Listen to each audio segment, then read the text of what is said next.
સૌરાષ્ટ્રની અસ્મિતા ન્યૂઝ.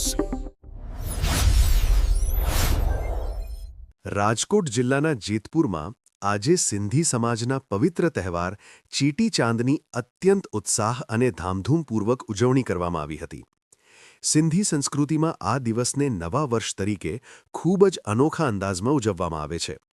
ઉજવણીના ભાગરૂપે જેતપુરના નાના ચોક વિસ્તારમાં આવેલા ઐતિહાસિક ઝૂલેલાલ મંદિર ખાતેથી એક ભવ્ય અને આકર્ષક શોભાયાત્રા પ્રસ્થાન પામી હતી. આ શોભાયાત્રા શહેરના વિવિધ મુખ્ય માર્ગો પર ફરી હતી.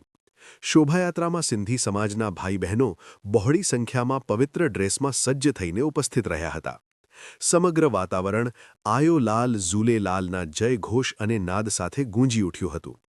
શોભાયાત્રામાં ડીજેના તાલે યુવાનો અને ભક્તો ઝૂમી ઉઠ્યા હતા, જે ઉત્સાહને દ્વિગુણિત કરતું હતું. શોભાયાત્રાના સમગ્ર રૂટ પર અનેક જગ્યાએ સેવાભાવી સંસ્થાઓ અને ભક્તો દ્વારા ઠંડા પીણા, આઈસ્ક્રીમ કોન સહિતની વિવિધ વસ્તુઓનું પ્રસાદ રૂપે વિતરણ કરવામાં આવ્યું હતું, જે ભક્તિ અને સેવાનો અનોખો સંગમ રચતો હતો. શોભાયાત્રા પૂર્વે અને બાદમાં ઝૂલેલાલ મંદિરમાં વિવિધ ધાર્મિક વિધિઓ અને કાર્યક્રમો યોજાયા હતા.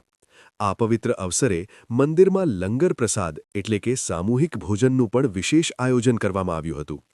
લંગર પ્રસાદનો પણ મોટી સંખ્યામાં ભાવિકોએ ભક્તિભાવપૂર્વક લાભ લીધો હતો. જેતપુરમાં યોજાયેલી આ ભવ્ય ઉજવણીથી સિંધી સમાજની એકતા અને તેમની સંસ્કૃતિ પ્રત્યેની ગાઢ આસ્થા ફરી એકવાર ઉજાગર થઈ હતી.